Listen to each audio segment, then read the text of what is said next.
Minsan lang kasi, minsan lang na nandyan si si Idol. Kaya True. pagkukunan talaga.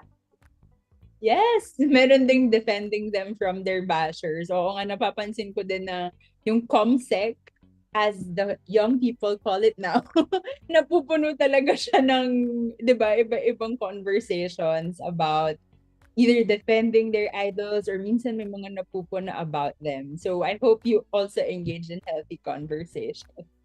Aralin yung sayaw nila. Yan na may mga nasayaw ka na ba? Ay, grabe. Mga TikTok. Ganun.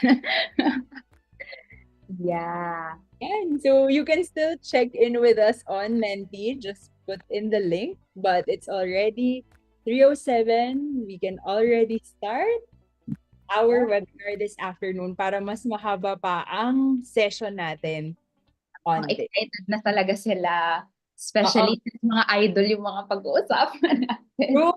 Kaya magtawag pa kayo ng friends nyo, isend nyo yung link at this is the perfect time to see how this also contributes to our well-being.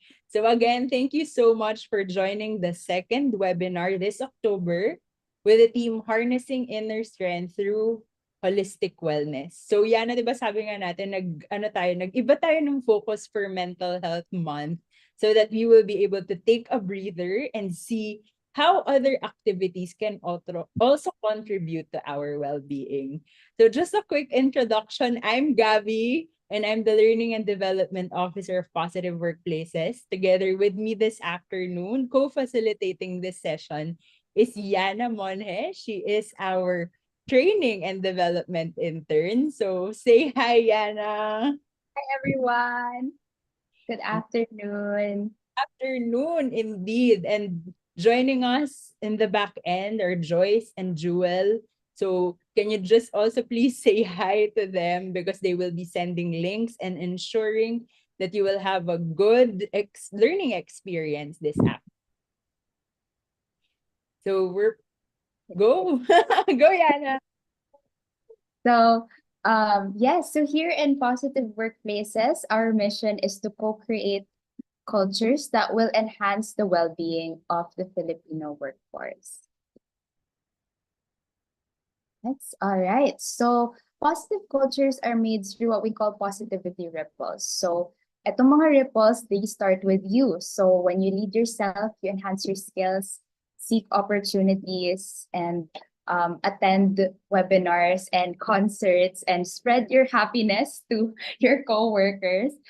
This is already a step to being your best self. And of course, when we're leading ourselves, when we're happy, we can also make other people happy and make a positive culture in our workplace. All right, so just some gentle reminders for our webinar today. So have another device ready or just another browser ready so that we can interact with you through Menti and through Pigeonhole for your questions. And also prepare a pen and paper for your notes or digital notes app if you like. And also we highly encourage your engagement in the chat box, but please be respectful with everyone who is here.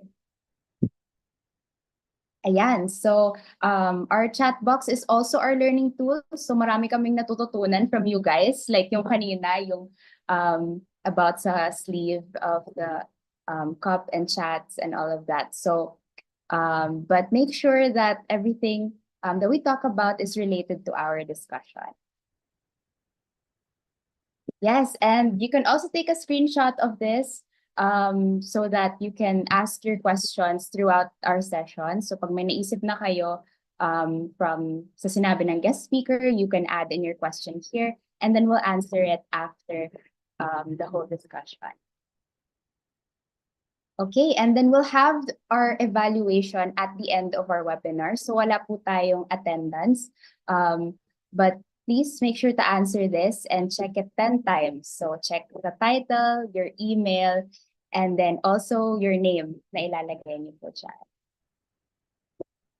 So for any concerns that you may have with your certificate, you may email us at engage@positiveworkplaces.org.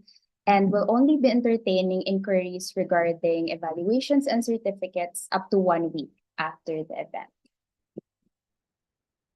All right. So I know you guys are very excited for our theme this month, harnessing inner strength through holistic wellness. So last week we were with Alan, and he talked about clarity, calm and clarity, yoga as a tool for mental health. So yung mga umattend last Wednesday, can you type 1 para ma-acknowledge naman namin kayo? So type 1 in our chat box if you were here last Wednesday as well. Ayan, yung mga nag-yoga kasama namin ni Jeff. Ayan, so Josette, Jennifer, Michaela. Hi guys, welcome back. And so yeah, these webinars, we hope na for this month, this would just be a breathing space for you guys, no pressure. Just something na parang pahinga lang din sa mga araw natin. But just a reminder, this is not a substitute to address employee needs and any psychological or mental health concerns. Yes, so we're sharing this slide for mental health resources. This is not from us, this is from Silakbo PH. So it's very helpful if you are in need of any psychological help or assistance. So you can take a screenshot of this if you need. All right, thank you everyone. And Gabby, can you please introduce our speaker next? Yes, it is my pleasure to introduce our speaker who will be talking about finding your tribe, leveraging fandom for well-being. So this afternoon, we have Eunice Braga. So Eunice's interest in fandom started all the way in childhood when she spent her free time reading books, playing Pokemon games on her Game Boy Advance, and playing Pokemon card matches with her classmates and watching anime series and pro wrestling matches. While in university, she started writing fan fiction and she ended up writing her thesis on fan fiction based on television shows. She's since worked in a marketing communications agency and in an incubator, accelerator, and early stage investor for Philippine tech startups. But Eunice is still a fan at heart. She still writes fan fiction and still writes about the things she loves. She's also done a TEDx talk with TEDx Fort Bonifacio on fandom and the future of work. When she's not helping leaders and organizations as a communications and storytelling consultant, Eunice is telling stories through her fandom newsletter, Fan/Work, where she aims to help people learn about creativity, connection, and community from the things and fandoms that they love. So without further ado, everyone, let's give a virtual round of applause to Eunice Braga. Hi, Eunice. Good afternoon. Hi everyone, good afternoon. Natuwa naman ako sa mga bagay na ginawa niyo for your idol bilang ginawa ko rin siya. So many of the things you mentioned earlier are things that I have seen or have actually done for the fandoms and the celebrities, TV shows, movies that I love. So I'm so glad you're all here today. Sobrang kinikilig ako sa dami ng tao who are on this call and on this webinar. So hi to all of you. And then I guess maybe I'll just give you a quick preview of what we'll tackle this afternoon. So in terms of what to expect, so one of the main, I guess, pillars that we'll tackle this afternoon is really how fandom can affect well-being. I'll focus on the positive side kasi medyo kulang tayo sa time to discuss the negative aspects of it. And then two, I'll also share with you, but I guess key principles or things that I've learned from fandom na pwede naman natin gamitin in our everyday lives, including at work. And then three, this is hopefully something na happy kayo sakyan with me, is to explore the idea of fanfic as a tool for imagining possible futures. So yun, but before that, let's go to the next slide. Meron din kami mga hinandang konting icebreakers with the positive workplaces teams. Patikim pa lang yung kanina. So if you have your phones out, please scan the QR code. And let's go to Menti because we have a couple of questions for everyone here. So yun. So I guess the first question is, since I know we have a mix of people here, what words do you associate with the term fandom? Or anong una nyo naiisip pag naririnig nyo yung term na fandom? Idol. May nakita kong engine kanina. Shout out. Shout out sa'yo. Army, yan. Another huge fan base.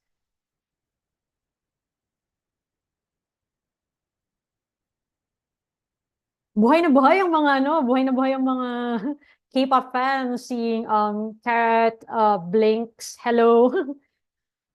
And then another theme that we're also seeing is in similar interests, entertainment, favorite. Someone responded fan works, so shout out to the people in the chat or on the webinar who write fanfic, make edits, create fan art, and also beyond that, the people who are also organizing mga cup sleep events, advocacy events. Hello sa inyo. Creative activity pa rin yan. So yeah, ang dami-dami nakikita, ang dami-dami different interests. I'm so happy to see all of that. Then, Gabby, let me know if we're gonna move on to the next question na. Baka may mga sumasagot pa. Ayan, I think I've seen a hint of this in the previous question, but what fandom or fandoms are you a part of? So feel free to include music, sports, yung mga mahilig sa mga basketball dyan, it's your time to shine. TV and movie fandoms, kaway-kaway din. I'd love to know what fandom you're part of.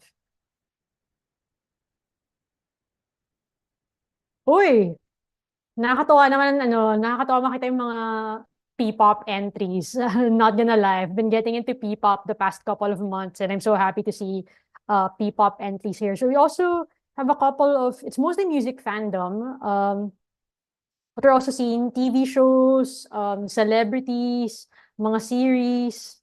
Ayan. Uy, shoutout sa sumagot ng The Ridleys.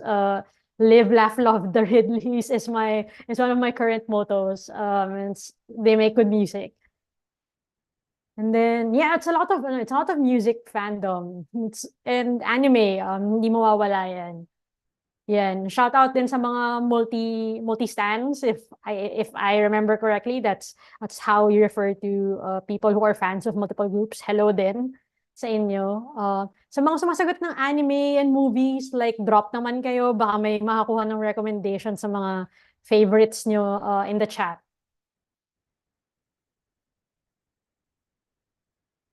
Oh, alam, meron tayong cup of bakit alam ko itong mga cup of Joe fans. Hello. They refer to themselves as you see on the screen, Joas. So hello sa inyong lahat.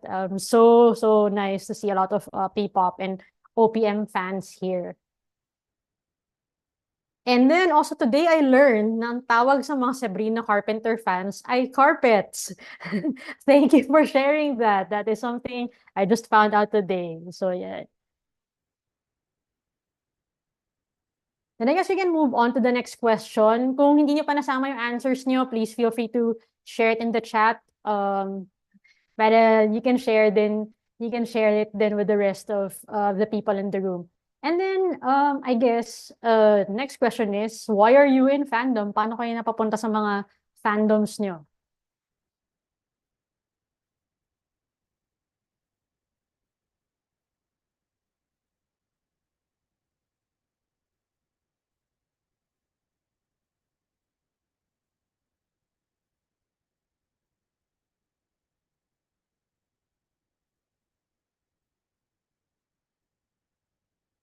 Yeah, we'll give people enough time to respond. May mga na-influence, people who fell in love with the group or with the band, people who I guess similarly to my story, their fandom goes all the way back to their teenage years. Ako yung oldest fandom ko na medyo active pa rin ako, was a fandom I got into when I was like 16 or 17. So yeah, I can relate to that. Also, natawa ako dun sa isang response, to have fun with other like-minded people and also be traumatized by the same things in the media we're both into. Ano to? Ano pinapanood nyo? Bakit may trauma? And then somebody also responded, it's a socially acceptable cult. Depende. Depends on who you ask. But I love that response. And then there are also people who, there was someone who said earlier, watch a fan cam and then nagtuloy-tuloy na yun yung kung paano ako nahatak sa bini dahil sa TikTok, dahil sa mga edits, isang fan cam lang tapos tuloy-tuloy na yan. And then there's also folks who are writing fan fiction and also making fan art. Then a lot of people also responded, YouTube videos, escape from reality. And then another common theme I'm seeing here is to have fun, to relax, to take a breather. Meron ding very direct and very honest. Maraming salamat for saying na nahulog ka sa fandom dahil gwapo sila. Totoo naman yon. Factor yon. And then there's also someone who said keeping your spirit young and active. So these are amazing things to see and read. So yeah, in the screen you see different themes. So may mga accidental discovery, personal connections, emotional support as well. The object of their fandom was there during not so great times in their life, and then also seeing a lot of people respond inspiration and creative outlet. So we'll get to talk about this a little bit more in the next couple of minutes. Ayan. So thank you for participating in the icebreaker. So I guess nabanggit naman ni Gabby yung background ko and my experience in the fandom. And I'd like to take this opportunity to share a bit more as well before we move any further. So for me, as I mentioned, parang one of my oldest fandoms was a community I was in since I was 16 and 17. And it's a fan work community, so heavy on fan fiction and fan art. And what that community helped me realize was the more I was writing fan fiction that was about queer domestic stories, parang dun ko na-realize yung isang part ng identity ko as a person. And also because that particular movie fandom was a comedy na about the workplace. But it also helped me figure out na parang, okay, parang when I'm in my 20s or in my 30s, what do I expect out of the workplace? Parang how do I deal with certain situations at work? So the movie is The Devil Wears Prada, by the way, which has a very robust fandom pa rin up to now. Kahit mga, anong year na ba yun? 2024 was 17, 18 years na yung movie, like buhay pa rin yung fandom nila. So that was one of my initial forays into the transformative side of fandom. And then also a couple of years back when I was going through burnout, fandom was really one of the places that I could continue to count on for a sense of community and belonging. So even when things were not so great work-wise and in my personal life, and being able to log on, like connect with people who enjoyed the same things, who were helping fellow fans get access to a movie. Kasi yung fandom ko at the time that I was really active in was web series siya that was fundraising to make a full-length movie. So people were buying tickets so that other fans, younger fans, can get access. So mga ganon. It made me feel that there was still something good in the world. And parang there's still so much to look forward to. And then also someone who writes for a living, yung fan work, so fan art, fanfic, mga videos, mga edits, ganyan. It's always been fascinating to me kasi aside from the fact na nagiging outlet siya for people to, I guess, practice their craft or share their creativity with other people, fascinated ako sa idea na may mga taong nagpupuyat at nagtatrabaho para sa libre out of the love for their favorite band, their favorite movie, their favorite TV show, ganyan. And then, syempre, going back to one of my previous reasons, after going through burnout, I wanted to know if fandom can change lives for the better and how it influences people to do so. So yun, so I guess we'll go to our next section. Next slide, please. Which is really talking about fandom and well-being. But before that, I do know that maybe not everyone in this call is like actively part of a fandom or in fan spaces. So I'll do a bit of quick fandom 101 muna. So next slide, please. Yeah. So yun, fandom, general definition, it's communities built around a shared enjoyment, usually around an aspect of popular culture. So you see things like sports, movies, books, TV shows, video games, anime, ganyan. Communities are forming around those groups. And then participatory culture. So it's fans acting not just as consumers, but also as producers and creators. Next slide, please. And then affirmational fandom, this is for yung more creative side or the more transformative side of fandom. So in contrast to transformative fandom, affirmational fandom is they stick to the author's purpose, ano yung nakasulat sa libro, ano yung nasa movie, ano yung nasa TV show. I guess yung biggest example of an affirmational fandom na loyal to the source material would be Star Wars and Lord of the Rings. So yun. So very, very, I guess, loyal to the rules of that universe. And then parang a sub group under that is curative fandom, which is where you see a lot of like collecting and organizing that is treated as a fandom activity. And then yung magiging mas focus natin this afternoon would be on transformative fandom. So a lot of it is really around creating things and challenging the source material or playing with the source material. So yun. Next slide, please. And then fan work, since nakita nyo nababanggit siya this afternoon, it refers to things that are created by fans. So that includes everything from fan fiction or mga stories, fan art, videos or edits, podcast, clothes, merch, stickers. And for me, kasama doon yung mga events na rin. And then another thing that you might have seen online if nasa fan spaces kayo or may mga kilala kayo na nasa fan spaces is the term stan. It actually comes from an Eminem track of the same name. And it really refers to someone who's like obsessed and extremely enthusiastic and devoted. In the music and celebrity fandoms, these are people that you see na parang obsessed about things like data or gossip. Yung connotation ng stan, medyo for personal observation ko lang to hindi wala pa tayo sa actual literature. Yung personal observation ko is it started out negative because nga of the Eminem song na naging medyo positive. And then I think now it's mixed then depending on people's experiences of encountering stans in fan communities or fan spaces. So yun, next slide, please. Ayan, so let's start. So how does fandom affect well-being?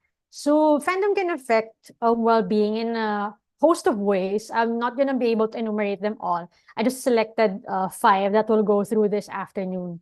So number 1, fandom can encourage care. So there's actually a paper by Calhoun and Gold pretty recently where they talked about how yung mga experiences ng mga celebrities around mental health issues can be a powerful way to address yung lack of awareness, to increase yung visibility of those issues. And one of the ways that can help people is syempre if you are part of an underserved community or wala kang masyadong access to mental health resources, which includes syempre learning about experiences of other people who might be going through the same things that you are.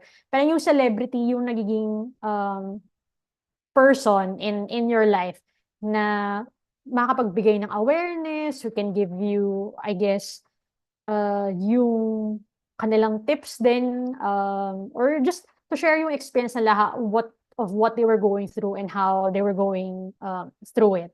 And depending syempre on how these celebrities handle it, if they raise awareness towards resources, partner with organizations or people who can help provide support, parang the people who are fans of these celebrities can be encouraged to seek out these different mental health resources and to seek out their own support and care as well. So yan, next slide please. Ako for me, sobrang totoo yun. Especially recently, I don't know if there are like Blooms or Beanie fans here, pero if you are, or if you're not, parang there was a docu recently that came out that showed one of the members going through a panic attack.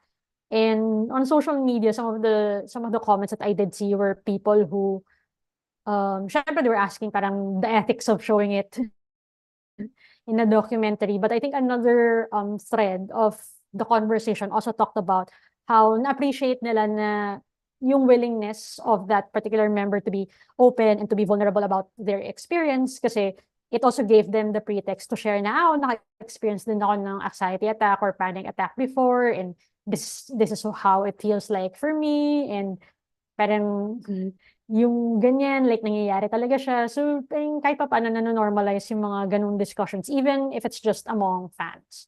Another thing that I was really happy to encounter while working on this presentation is how yung passion natin for fandom can support not just positive experiences, but also potentially positively contribute to well-being. So I found a different study naman, different paper from Powell. This is like 2 years ago.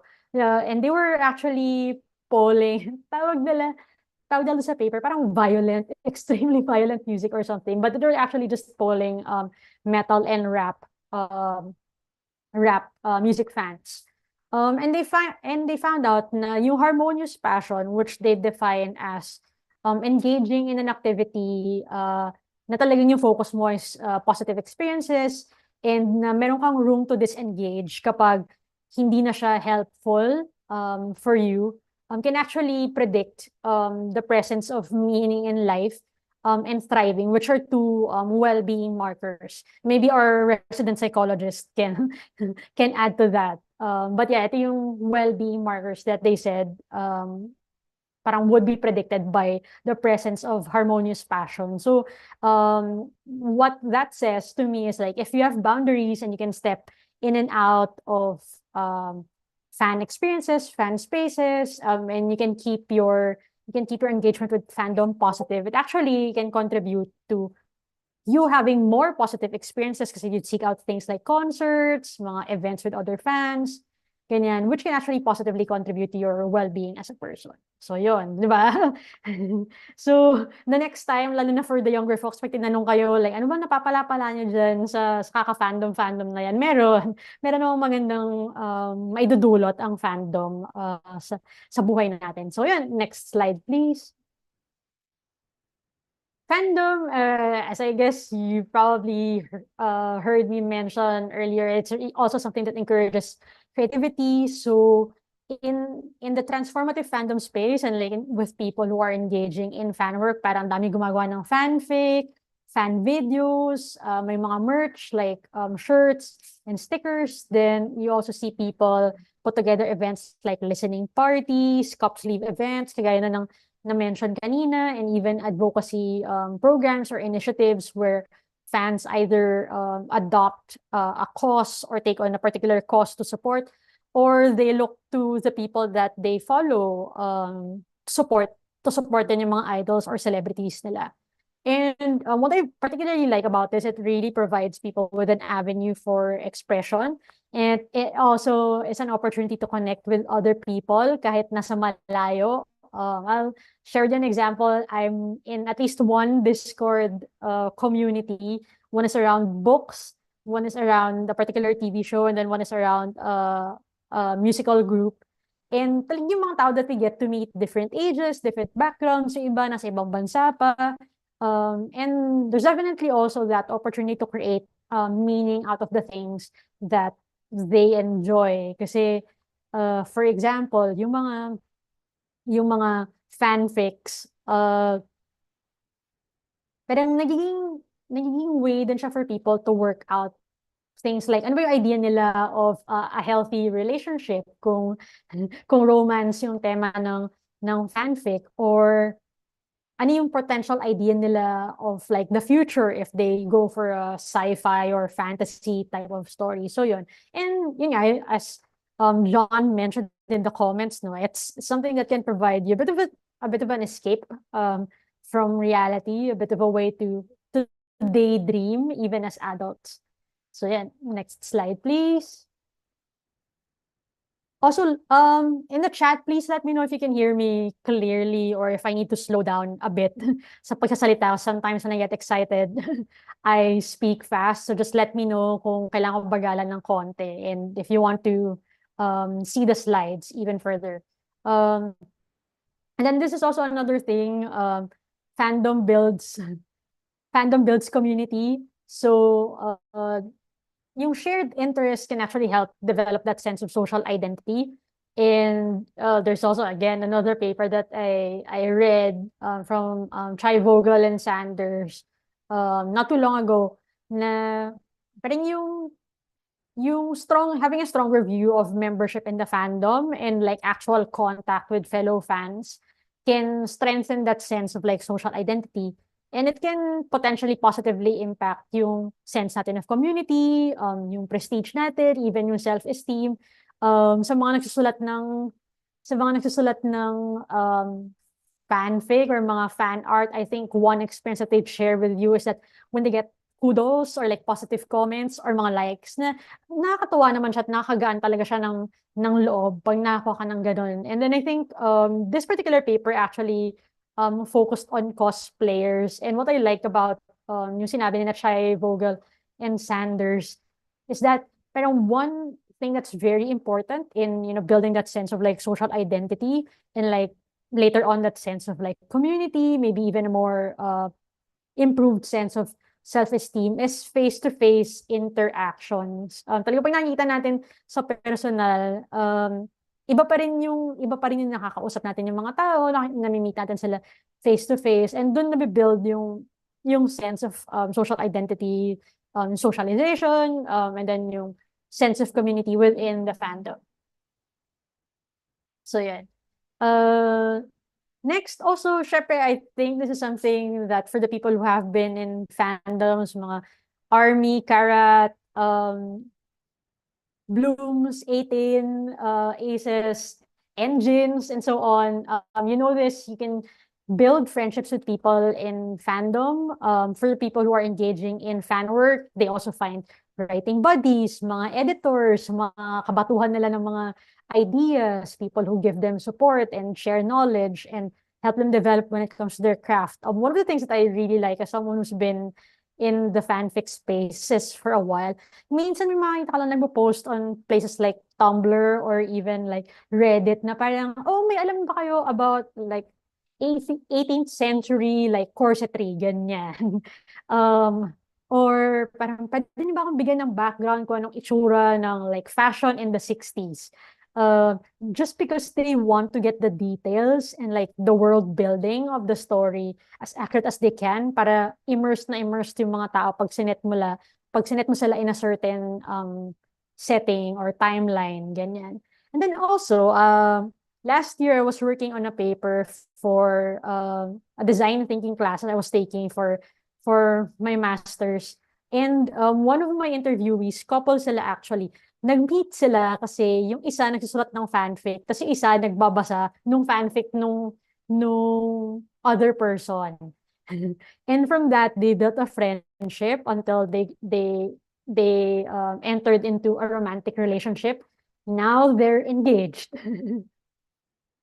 'Di ba? So, kung iniisip nyo na hindi pa dumadating yung para sa inyo, baka ka-fandom nyo lang din siya.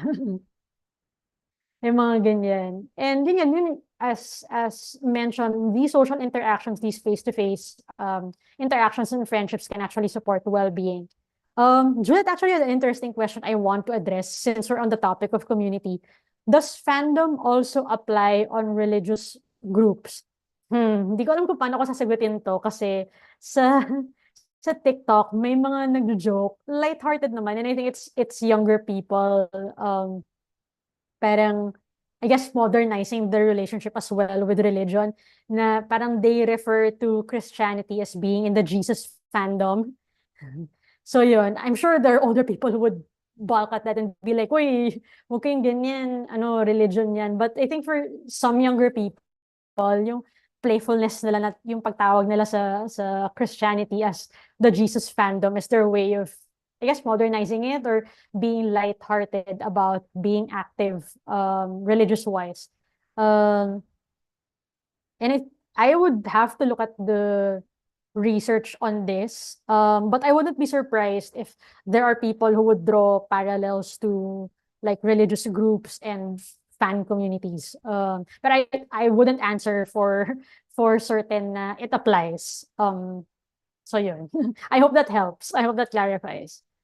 And then next slide.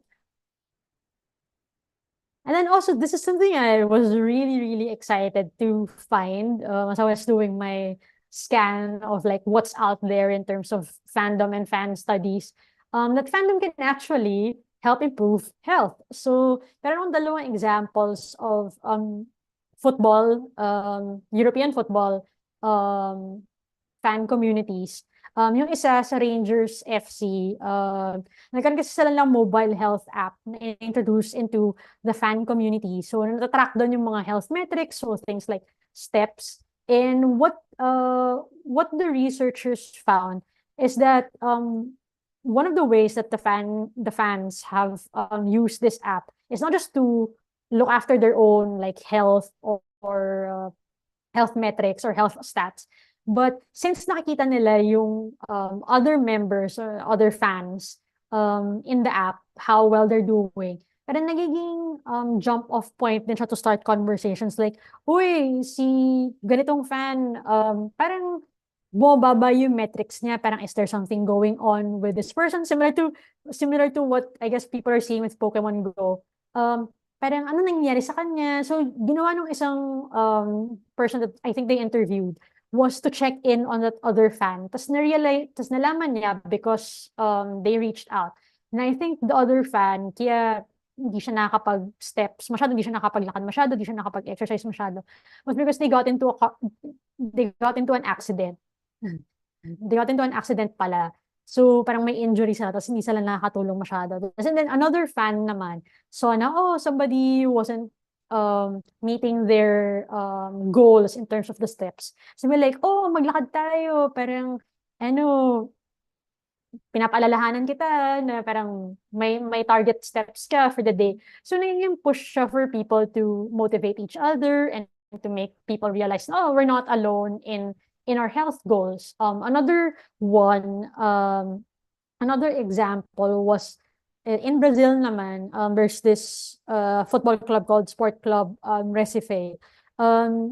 What they did with their fans is they launched this initiative to help drive sign-ups for the country's organ donor program kasi parang there are not a lot of people who are signing up to be organ donors. And if I'm not mistaken, yung law in Brazil is that if you don't sign up, it's your family that decides if you want to donate or not.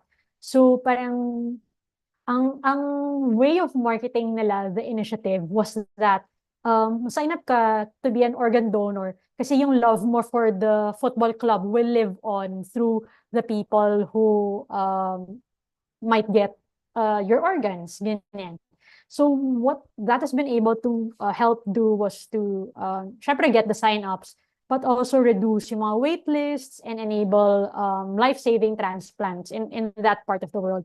Actually, may nabasa akong article related to this. So, sobrang nakakatuwa kasi merong fan from a rival club. Nasabi niya, actually yun nga, I'm a fan of the rival club. So, hindi maganda yung relationship namin with the Sport Club Recife fans. Pero, I supported the initiative kasi I saw parang nung nagkasakit yung, I think one of that fan's parents, how difficult the process was and parang how challenging it is to, to be in that position na you have to look for an organ so that you can save the life of someone that you love. So aside from just improving health, I think another thing that we can learn from these two examples are napapa-activate din yung empathy natin towards other people. So, yan. So, next slide, please. Yung Pokemon Go, sobrang nung kasagsagan niyan, ang daming events sa mga malls, di ba, to get the lures. And then see people walking around so they can catch a Pokemon or get lures or get other items, ganyan. So, I think they've also been studying that as a way of getting people nga to start exercising, to be more consistent, and to have fun while doing so. So what can we learn from fandom? Ano yung mga, I guess, principles or ideas na pwede nating dalhin in other aspects of our lives? So, yeah. So one of the things that I was so happy to find when I was writing my design thinking paper around fandom is that for people, community is critical and differences are welcome. I was writing about a particular fanfic trope na medyo mixed yung views ng mga tao sa kanya in general. And sometimes people debate about it. So I'm like, oh, I'm gonna ask people who write about this certain trope, parang why they like it and why they don't like it. So what I found in writing that paper is that for fans, walang judgment on what people like. Parang syempre may line of truly illegal or like horrible things. Like may boundary. Pero in general, walang judgment on what people like. And people actually want to welcome disagreement and debate. I think what they don't like is yung incivility or yung dumadating sa point na nagkakainsultuhan na, below the belt na, ganyan. And at least for the people I interviewed, parang they want to support nuance and diversity in fan spaces. Parang ayaw nila na maging echo chamber yung mga communities nila na just get the similar opinions, na kung sino-sino lang mag-agree, sila-sila lang yung magkakasama, sila-sila lang yung nakikita mo on your feed or in your fan spaces. So there's this understanding that we won't connect or jive or agree with everyone, but we see them as part of the same neighborhood. And I like that particular thought kasi in the world we have today where things can be so polarized, pero the fans who believe in this, for me, provide a blueprint for like, okay, pero hindi naman pala completely polarized pa yung world. People see the value and the beauty of disagreement, diversity, yung nuance pa rin. And they actually want to create they want to create that in the spaces that they're in. They want people to be able to disagree with each other. They want to be able to seek out different opinions na, alam mo yun, without it having to devolve into like away or incivility or mga below the belt na gawain. So yung understanding lang na we're here because of a shared love for something. Hindi man tayo mag-agree kung what about it we love or even who we love, pero we're here because there's still a thread that connects us. And for me, that's so encouraging as someone who is, studying this space. Kasi may implication siya for our ability to build, that sense of belonging and community, even when we have disagreements with other people. So yun, next slide, please. And then this one, this is a direct quote from someone I interviewed, still on the same design thinking paper. And they said, I'm going to mess it all up and you're going to have a great time anyway. This was in context of fanfic.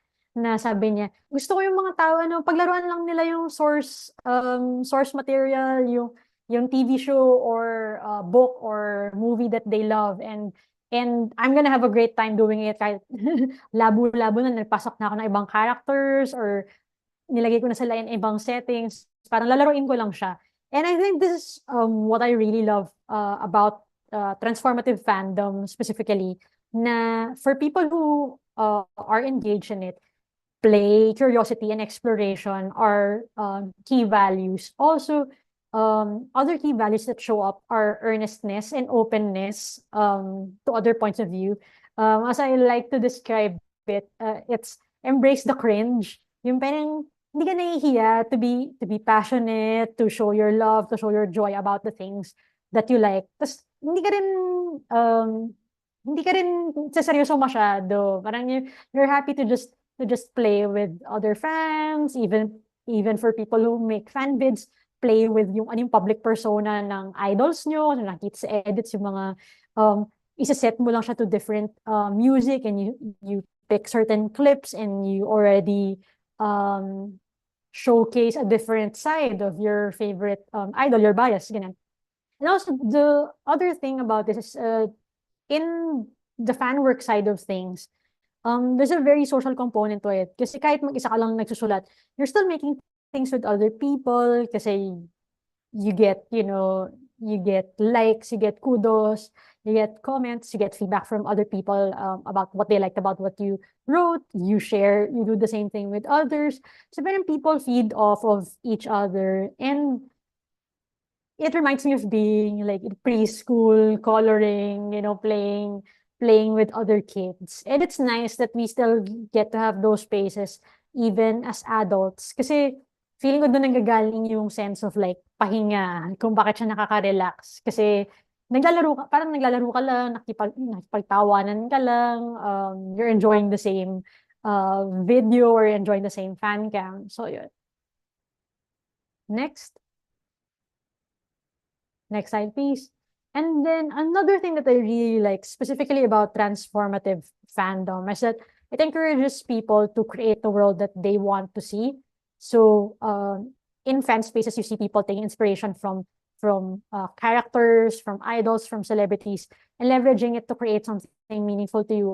Dito mo nakikita mo talaga yun pagdating sa mga advocacy or like CSR campaigns, people raising funds, mga tumutulong kapag may bagyo, yung mga nag-volunteer around mental health issues, and then even sa mga group chats, yung simple lang na parang nakakapagkwento yung mga tao sa mga pinagdadaanan nila is such a huge help. Kasi we don't always know what kind of support system or what people have in terms of resources for like emotional support, mental health support. So the fact lang na because you share a love for the same kind of music, the same artist, the same TV show, the same fandom, is parang nagkakaroon ka na ng opportunity to find someone na, mapapagsabihan mo ng mga pinagdadaanan mo. It's such a positive thing for me. And it's such a meaningful thing to see happen in fandoms. And then second thing, it's also creating spaces for underserved or underrepresented populations, for people who are in the space of making fan art and fandom. Fan art and fanfic. Minsan yun yung nagiging opportunity nila to talk about LGBTQ issues or issues surrounding race or gender equality or even class. So yun, just around the plots that they see. So yung mga kwentong yun, nagkakaroon siya ng buhay. Tapos nakakatuwa din to see in fics, for example, people using Philippine languages. So nabubuhay siya in that form, and people actually want to learn about our own languages as a result. Like, yung isang reactor nga ng isang P-pop group that I follow, not even Filipino, but has been learning Bisaya kasi bias niya ay Bisaya. So, diba, nakakatawa naman na, alam mo yun, people love something so much that they'd actually learn a different language para lang maintindihan yung sinasabi ng mga idols nila. And then also, I think we see this a lot in book, movie, TV fandoms na parang yung mga things like fanfic or opportunities to expand stories, to tell more stories about a certain character, to add depth and breadth to a narrative that other people are already connecting with. And then also, what I do like is because a lot of fan work is public, or at least is shared. But it's also an opportunity for people to get feedback in a kind and direct manner. And I think that also sets the tone for like, what do I expect, say, in the workplace or in relationships with other people? Na parang pag may ginawa ako, gusto ko share pa yung feedback, like, it's not just direct, it's not just clear, but it's also kind to me because nakikita ko siya in fan spaces. So what I really love in transformative/transformational fandom is your idea that you have agency to create the world that you want to see or create the world that you want to support. Okay, next slide. So syempre, a lot of this has been like me talking and sharing. Pero magpapa-exercise tayo for this uh, next segment para naman ma-experience nyo what it might feel like. So, one of the fan practices that I'm really intrigued by, if even hindi nyo mapapansin, is fan fiction. And I've written about it as a tool for imagining the future for a paper that I wrote in my futures thinking class na parang because we are so used to next slide please, we're so used to stories are familiar to us. Sorry, next slide pa. Balikan natin si episodic future thinking. Sorry, next slide please. I'm not sure if it's on the other side. Next slide pa. Okay. Hindi siya kasama. So, balik tayo sa first slide in the section. So yun. So in terms of fanfic, in terms of why I'm so intrigued by using fanfic as a tool, it's because stories are something that's familiar to us. Whether binasahan ka ng libro, kwentuhan ka ng lolo or lola mo tungkol sa buhay niya, or nanonood ka ng TV, nanonood ka movie, and it's something that's familiar to us. And parang it's also been written about na fanfic can be a tool for imaginary play and world building. And so parang na-shape yung view natin of like, what is the world like? What could the world be by engaging in fan fiction? And because a lot of fan fiction comes from movie, TV, book fandoms, pero part of its identity, I guess, as a tool is that it builds on what has come before or what already exists. So hindi siya necessarily blank page. May panghuhugutan ka. And it tends to be character driven. Parang it tends to be an opportunity to fill in the gaps. Yung mga hindi nasama sa kwento ay pwede mong idagdag, pwede mong paglaruan, pwede mo rin siyang gamiting opportunity to answer what if questions. And then lastly, because it's a story, it encourages people to provide vivid details and to be very specific and very detailed. And that ties into this concept. Next slide, please.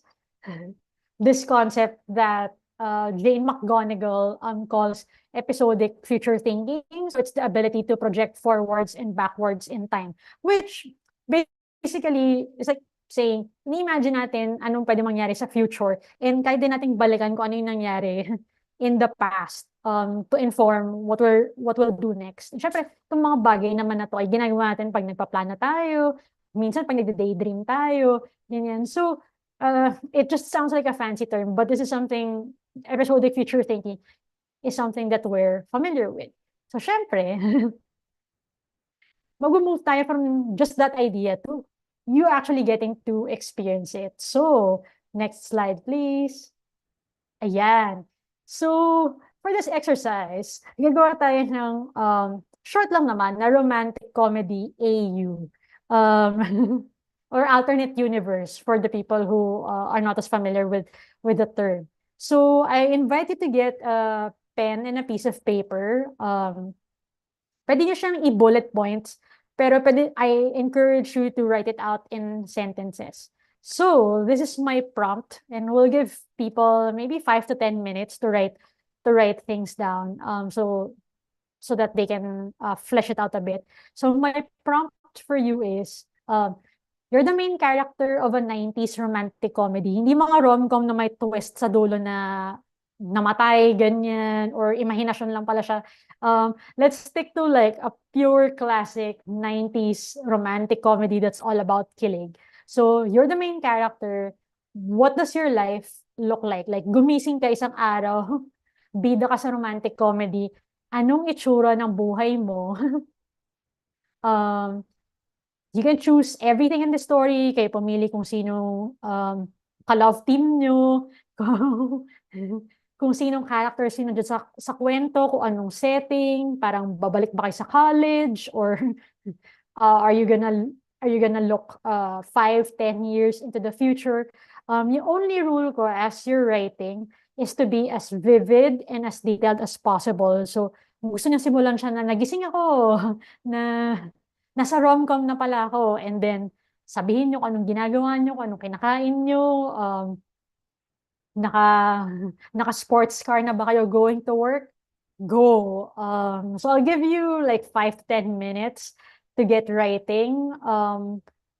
We'll ask people to come back and share, I guess, may mga 4:11. So, yun. So, sana may music tayo so to get them inspired. Yeah, So, hold on. invited to write. Yes, so invited to write in sentences. If medyo hindi nyo trip, kinakabahan kayo magsulat, bullet points would be great. Basta you can be as vivid and as detailed as possible.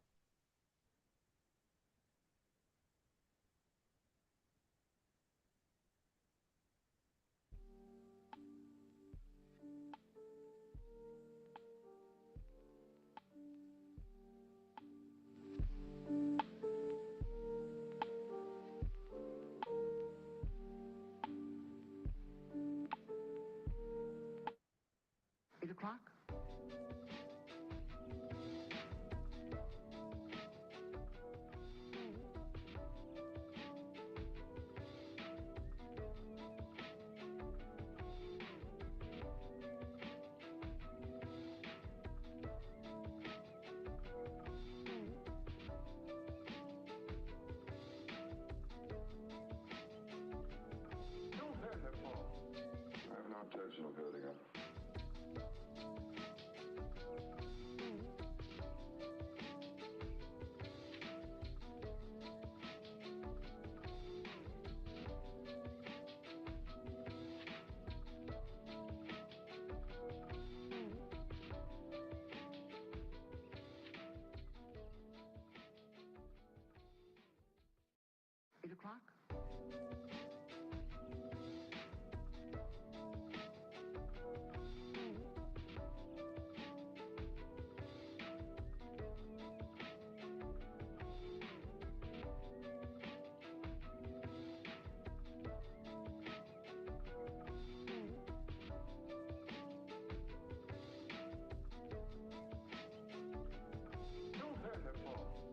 I have no intention of hurting her.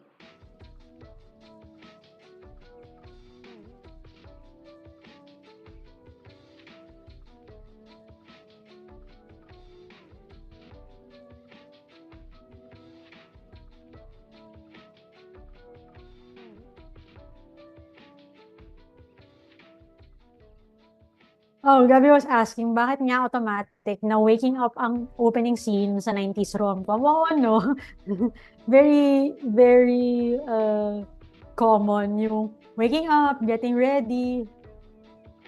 I guess I think from a storytelling point of view, ang bilis mag-establish ng character tsaka ng motivation sa pag mga getting ready to work or getting ready to start the day, yung eksena sa mga rom-com. Favorite thing ko din na nangyayari sa rom-com, yung montage kapag nagliligawan yung mga characters.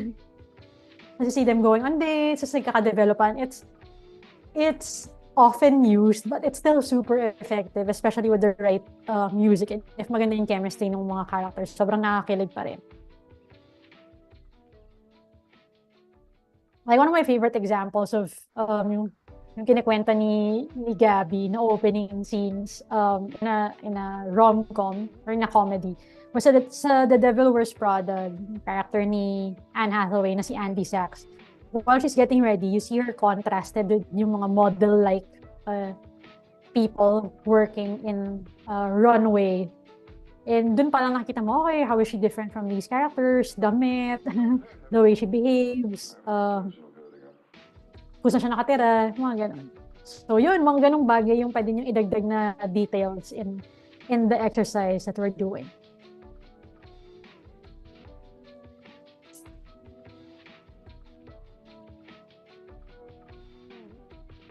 Kung gusto nyo i-cast yung bias nyo as your love interest or yung wagas nyong BFF, go.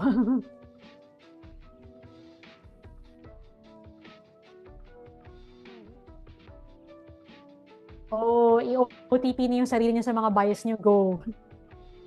Why not?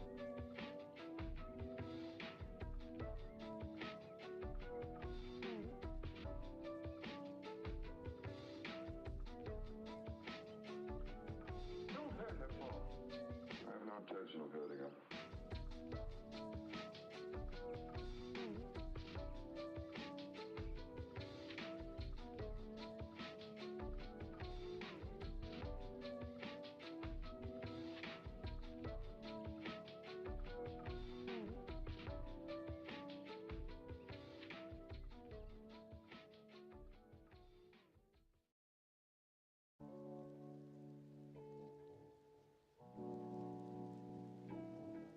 Did it ever occur to you that they might have used the drug to carry the body out?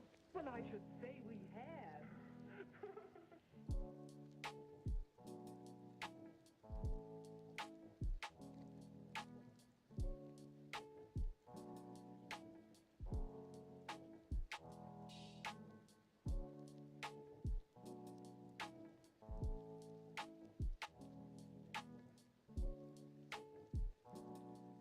For those who got disconnected, we're writing our life AUs.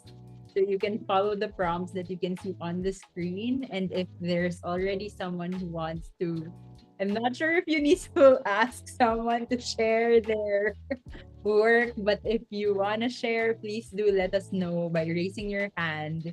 Yes. We can unmute you after this. Bakit nga lang namin kayo tatawagin by name para hindi kayo matimbog sa mga sa mga boss or coworkers nyo para you feel free to share. So yun. So again, for people who are just coming in, we're doing a short exercise lang where imagine you're the main character of a 90s classic kilig, pure kilig only romantic comedy, and basically asking, so what would the day in your life look like, and inviting people to be as detailed as possible. Siguro kung nasa 90s romantic comedy ako, hindi ko alam kung gagawin kong best friend si Jolina Magdangal or ako yung best friend. Parang fun either way. Siguro for this exercise, gusto ko maging support, ganyan. The less kikay version, baka ako yung nerdy friend, ganyan. Na saksi sa lahat ng miscommunication na nagaganap.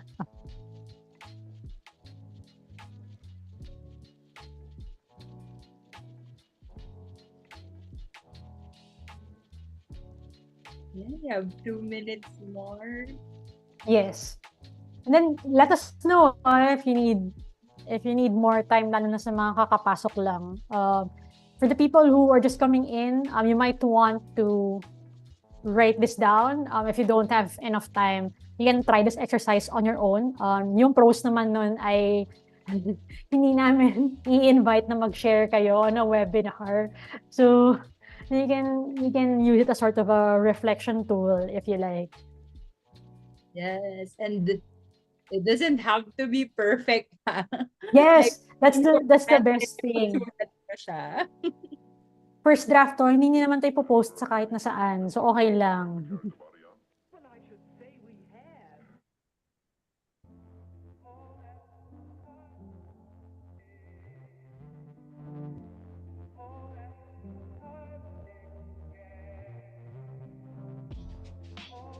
Ayan.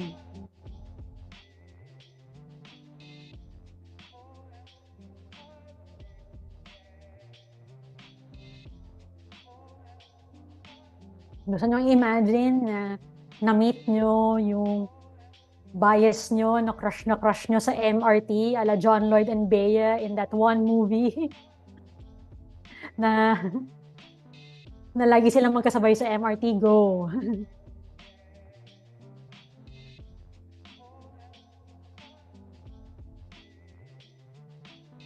Pero basta ang goal is, one of the rules is, dapat kayo yung main character. hindi kayo pwedeng hindi kayo pwedeng bestie dito. May example ko lang yun. Nagagawin kong bestie yung sarili ko, pero for this exercise, kayo yung main character. Yan, tamang delulu lang.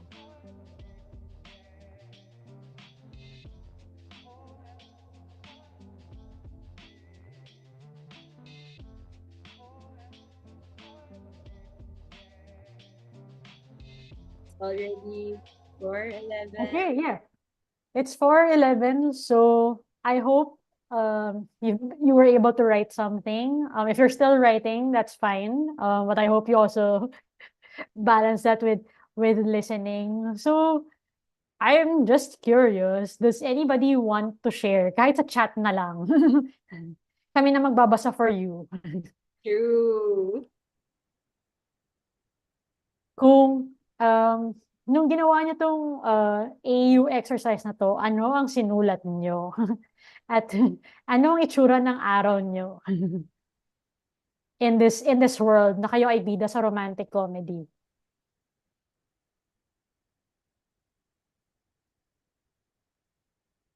Any takers? Any takers? May gusto mag-share?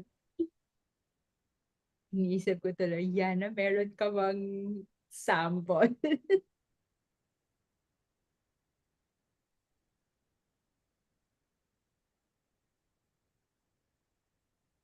Uy, na-conscious ba kayo? Does anyone want to take a stab? Yeah. Wala namang right or wrong answers dito. Or kahit ano na lang. Sige, kung nahihiyang mag-share ng sentence, like, maybe for the people who used like bullet points, didn't write a story, does anyone want to share? Yun nga, if main character ka sa isang romantic comedy, what would a day in your life look like? So, ako shinare ko, bestie ako. Bestie ako. Baka sa akin pala ikot yung kwento. As a bestie na real talk, ganyan. Yeah, Or baka dun sa opening. Ano yung opening? nagko-connect. Oo. Ayan, may nagsabi ni Elizabeth. Yes. Okay, game. Yes, we're in the MOD. What's the MOD? I'm curious kasi baka fandom specific term to. Ako din, hindi ako familiar. But yeah, Yeah. no, kahit yung opening, ano yung opening scene nyo? Kaya ako natanong Oo. kanina. Kasi parang when I was trying to write mine, yun yung unang pumasok sa akin na I Yes. dun sa dream city ko, in the dream loft that I have, practicing my profession, ganyan. Yeah. You said you were in your dream loft. Oo, hindi ko alam, basta loft yung itsura ng bahay. So, hindi siya Oo. bahay, pero loft unit siya. Social. May pa-lighting from a window, Yes, ganyan. exactly. Tapos maganda yung bed, ganyan. Si Melody naman, Oo. nila siya si Liza Magtalas. So, please I feel love it. the chat box. Kahit yung opening scene, what were the details that you were Yeah. thinking of? So, Ang curious ako sa sinabi niya. Sabi niya, ako po si Liza Magtalas. Which movie first? First, second, or third? Like, may crush pa lang? Sila na? Or comeback era? yeah. Ganyan. Ayoko Share mo nga naman share mo naman in the comments kung saang era ka kung saang era ka ni Liza Magtalas. yeah. Tsaka Elizabeth, ano yung MOD? Oo, curious kami. Kasi baka hindi namin alam yan. Dahil hindi kami part nung fandom. Share mo naman.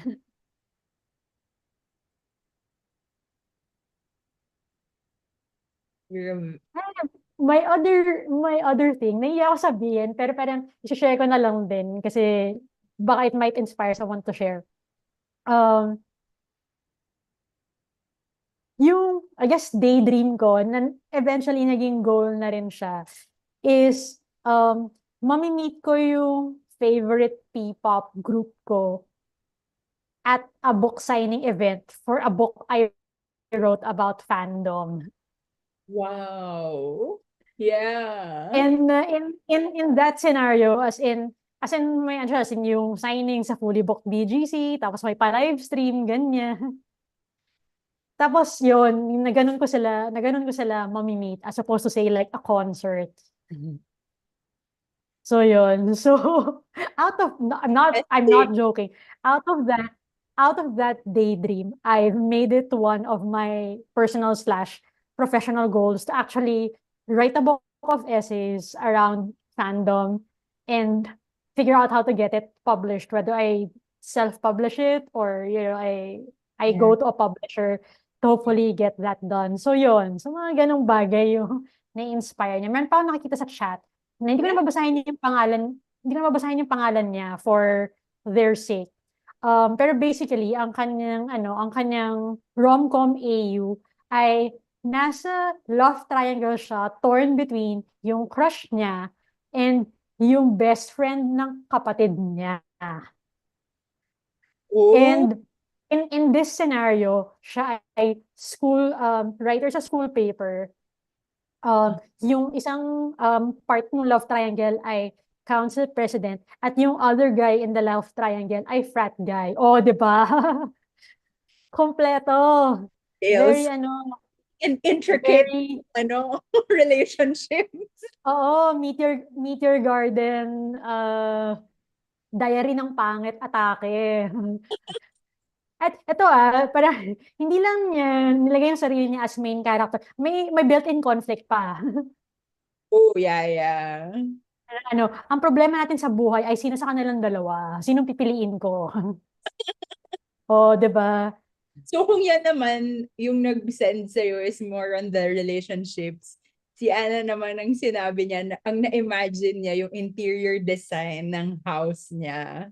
So I those like it. details that she was really able to imagine vividly. Yeah. Actually may genre ng mga videos about The Sims. Na ganun siya. It's basically people building their dream houses and they're using the games to do it. In the same way na meron ding mga tao na they pluck characters from like TV shows or movies or yun nga yung mga idols nila. Tapos, ginagawa nilang parang Big Brother.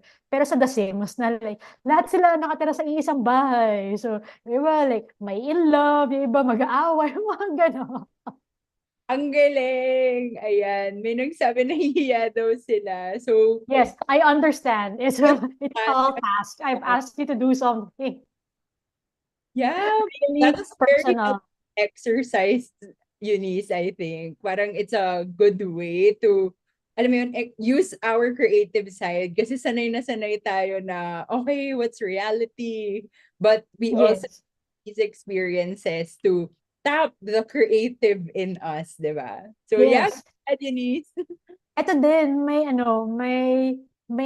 nag-share din siya na parang basically ang kanyang AU ay paggising niya, nasa Bridgerton-ish setting na siya. At ikakasal siya at yung pagising niya ay araw ng kasal niya to a duke. Oh, 'di ba? Pag trinanspose natin siya in modern times, siguro pagising ko Rockwell tita na ako, ganyan. Or sugar baby. Rockwell Okay, tita na ako, like may corgi, ganyan. yeah. Okay. May And gusto pa then there's another one, may nag-personal message sa akin actually na sabi niya, yung kanyang AU ay chef siya, paggising niya, nasa high-end condo na siya with the best city lights. You can imagine, floor-to-ceiling windows, ganyan, with a jowa na malambing. And then, maangas daw siya, pero pagdating sa jowa, sweet siya. Aww. So, diba, like, na-imagine nyo, like, the types of, like, relationships that you also want to get into, like, ano yung hahanapin nyo. So, actually, yung next slide, baka mas helpful, in terms of, like, processing this exercise is to ask ourselves, like, how did this exercise make you feel?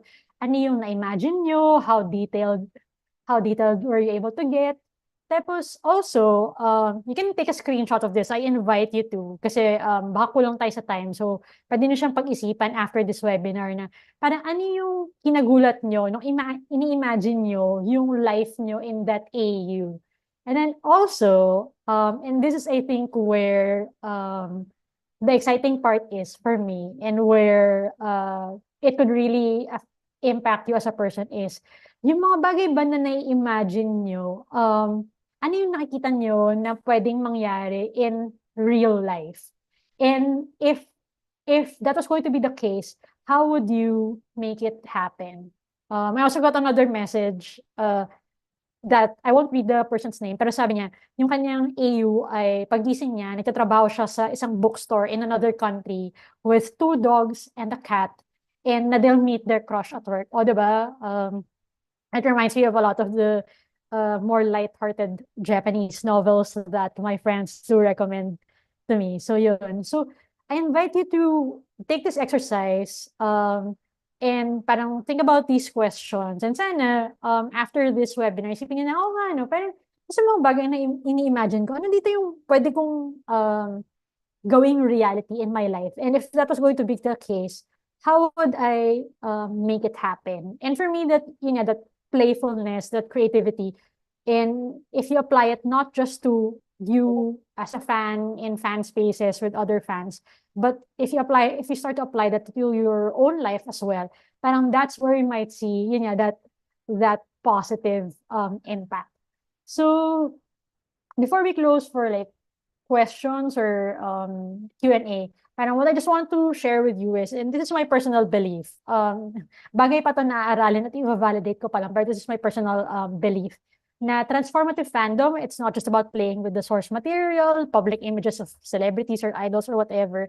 At the end of the day, it's really about imagining, creating, and communing.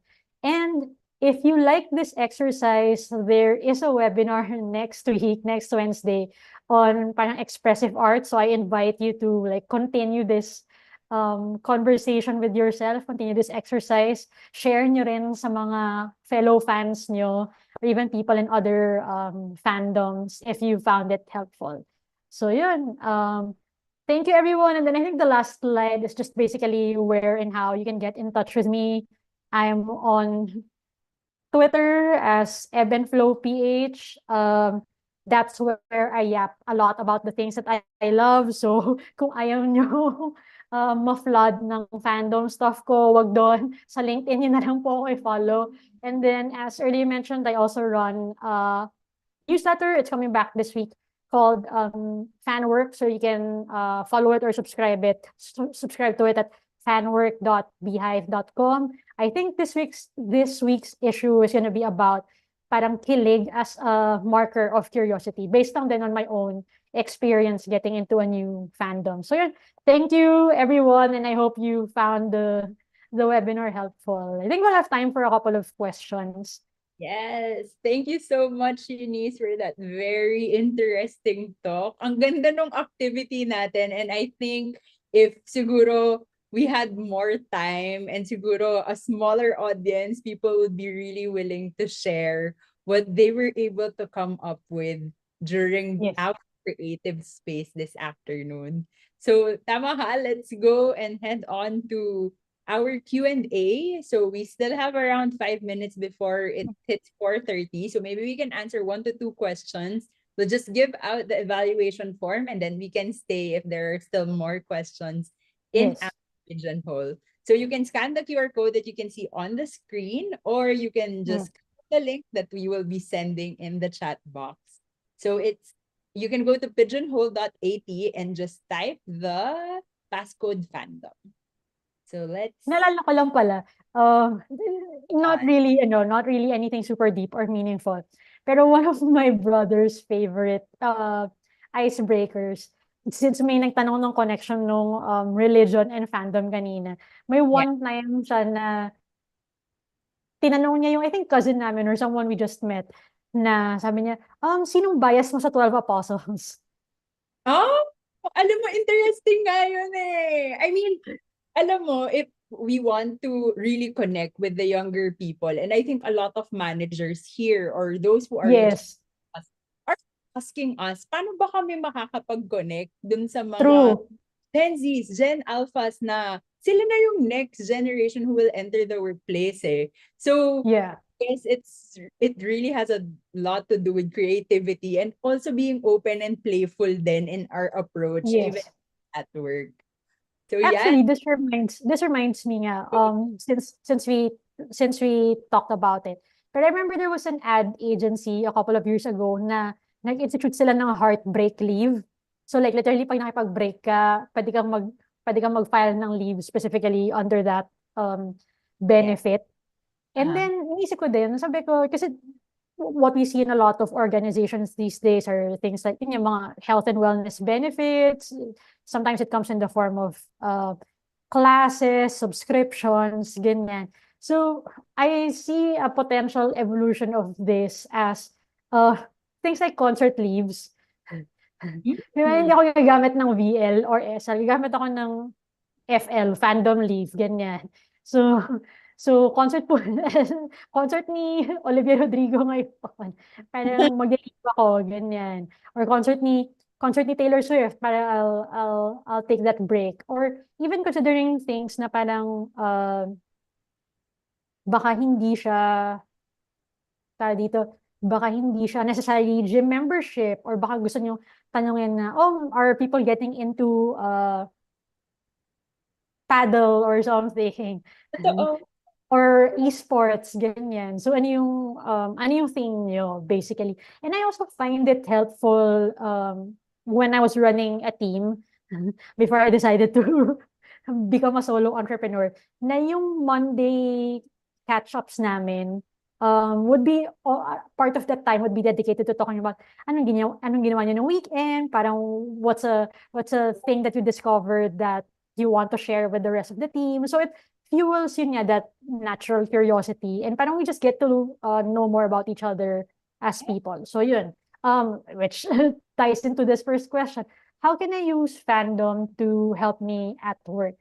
So I think yung shinare ko kanina with fanfic is, if you're doing strategy work, parang I find it to be an interesting tool to use alongside things like the iceberg model or the futures wheel to plot out potential futures. So kung maiisip niya parang, okay, pag ginawa natin to, ito yung magiging potential result niya. Pero you can use parang fan fiction as a way of like, this can be potential outcome A. And again, hindi nyo kailangan na full-blown story siya. Baka like 3 to 5 paragraphs would be enough to help you imagine what that outcome would look like. Or B, parang kung naging kapartner natin sa ganitong organization, ganito yung magiging itsura niya. So I find fanfic to be helpful in that regard.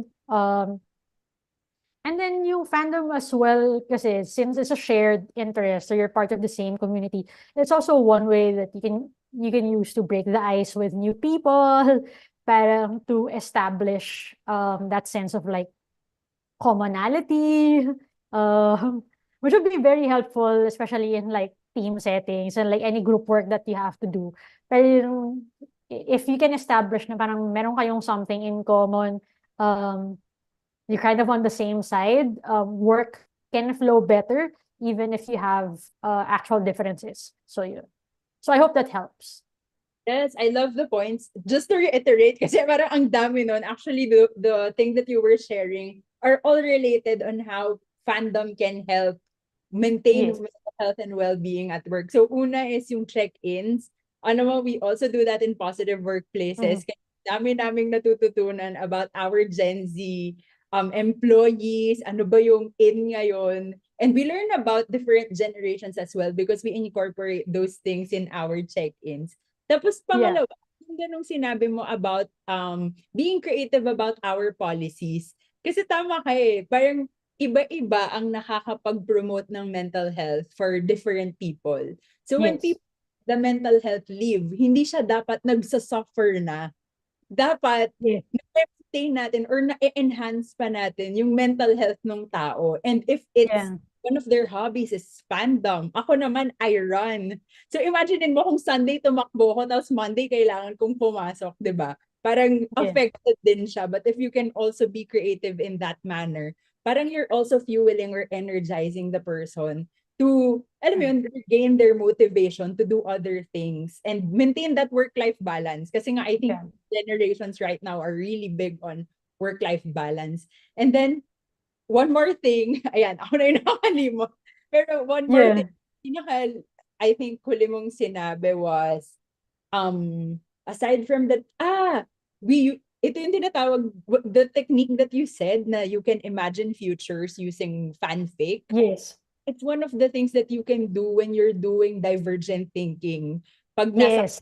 problem solving tayo, 'di ba? So Oo. instead of just having them magsulat kayo ng ano ba yung in reality, 'di ba? Parang sometimes you need that extra step of creativity for you to be able to innovate and really spur Oo. the imagination of people. So did I miss anything? Yes. So, kunwari, parang if you're imagining, okay, like, potential project outcomes, like, pwede mo siyang isipin, parang, okay, what if, like, yun nga, rom-com AU, like, everything goes well, parang what would that look like? Pwede mo na siyang gawin na parang, okay, paano kung angst to? Like, and things go wrong, parang what would that look like for you? There's actually someone who asked then, what would Yeah. be our gauge to assess that fandom is still healthy for an individual? So I referred earlier, there was this paper that I read, na they referred to this concept called harmonious passion. So you're engaging in positive activities. And then also, and I think this is the key component, you still have that space to like step back if feeling mo like hindi na siya helpful for you. Kasi sometimes, and parang this is a thing that I have anecdotes of this because I've experienced it, I've seen it in other people. Like some people, alam na nila na like, napapaaway na sila, tapos alam mo yun, they're exchanging words with people online, sa mga taong di naman nila kakilala, all caps, nagsisigawan, whatever. Tapos hindi pa rin sila makaalis. Pero they feel compelled pa rin. So parang I think, yun yung mga markers na parang, baka hindi na to healthy for you. And I'd love to get your perspective then, Gabby, because of the psych side of it then. Yeah, actually, ang ganda nga sigurong parang engaging in fandom is also a good way to develop your interpersonal skills din. Kasi you know your boundaries, when to engage, when not to engage, and how to be assertive without losing respect for the other person pa din. Yeah, oo. So, pumapasok ang emotional regulation. Kasi minsan Yes. nadala tayo ng emotions natin when we answer. So, even if that's not who we are as a person, since Yes. trigger tayo, yun yung lumalabas. And So, syempre, kasi we feel very connected to the things that we love. So talagang yeah, lumalabas yung mga ganong totoo. responses. And then also, I think going back to like the basics, fandom is still healthy. Guys, pag nagpupuyat kayo masyado, Oo. medyo bantayan natin kasi like in one of the new fandoms that I'm in, para siyang rite of passage na like, napupuyat yung mga tao ng ilang araw kasi nagka-catch up sila on like live streams, all of the content. Like, medyo kalmahan natin. Like, space out natin yung mga, yung mga videos, fan cams, whatever, para ma-enjoy naman natin sila. Like, hindi naman tayo nagka-cram for a test. Hindi natin siya kailangan maubos lahat. So, yun. So, even things like that. Actually, I want to share din. I interviewed someone na member siya ng isang fandom that I'm in, and they started a run club. Kasi one of their idols in the P-pop group we both are a fan of started running.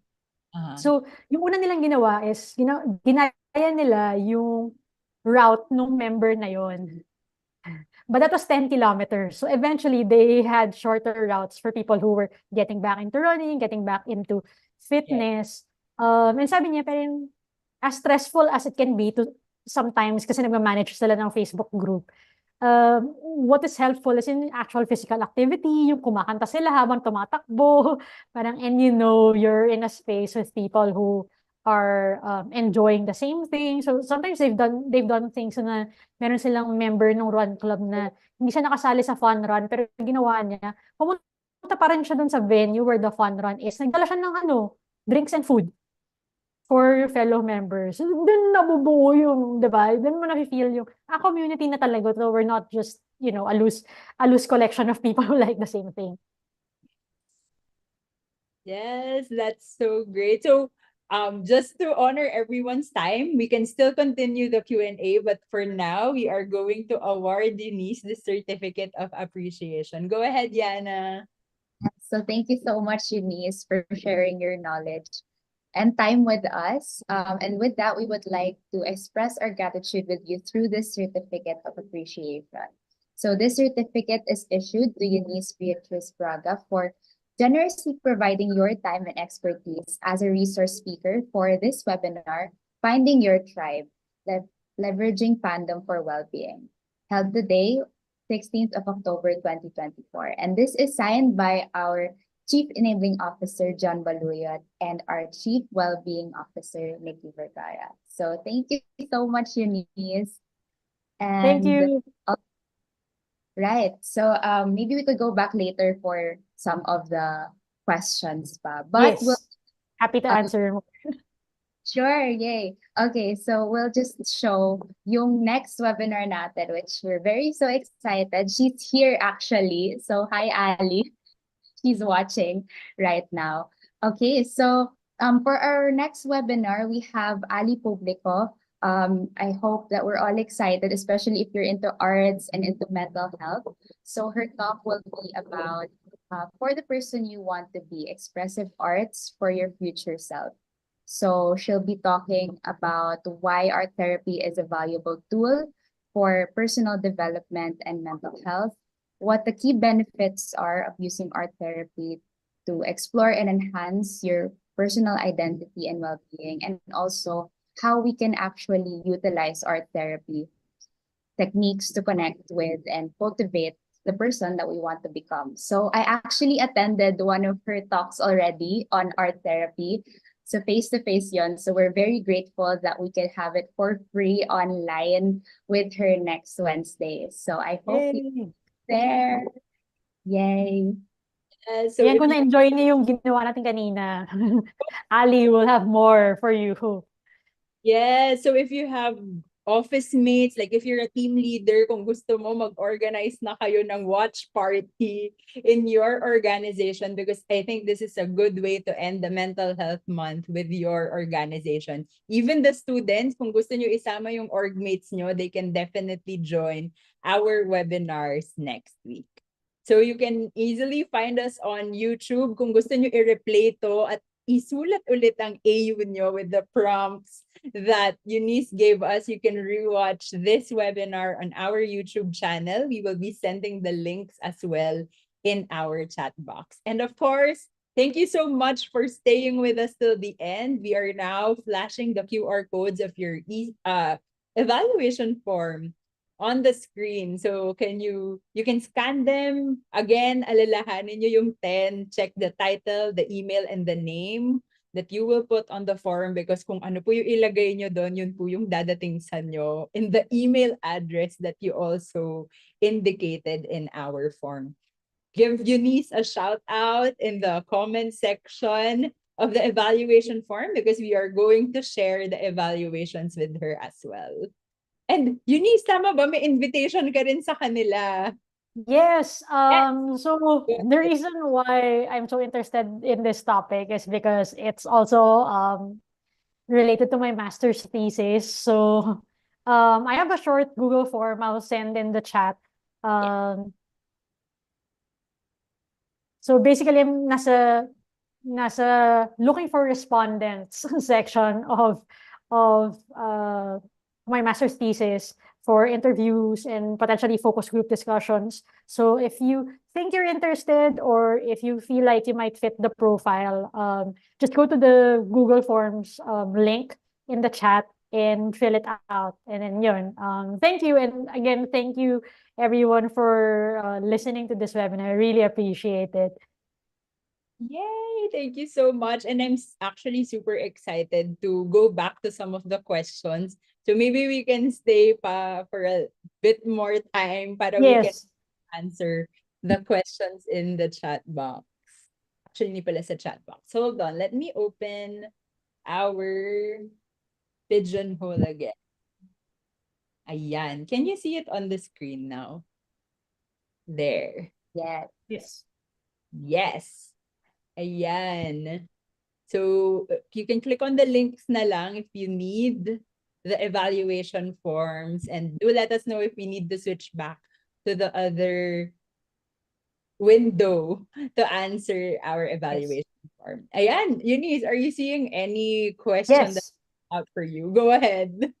Okay, merong nagtanong yun nga, what has helped you to not be embarrassed for what you love? I think first it's really being around other people kahit online. Yeah. So just knowing that there are other people who like the same things that you do has helped me feel no shame about liking the things I like. There are some fandoms where literally like 5 lang sila, ganyan. And I think being around people who share the same interest helps. Also, I think the older I've gotten, the less shame I've felt about liking the things I like. So for me, I use my own money, I use my time and energy for this. This is what I choose to. Again, going back to yung sense of agency, choice ko to to spend my time in this way. And I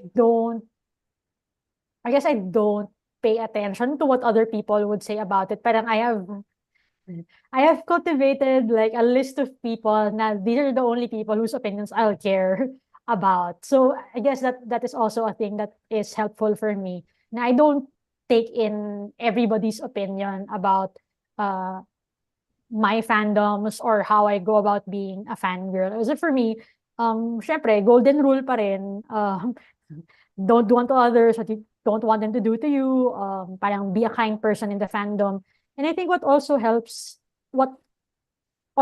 me or has helped me is when I was younger, the fandoms that I was very active in, a lot of it were late 20s, early 30s people.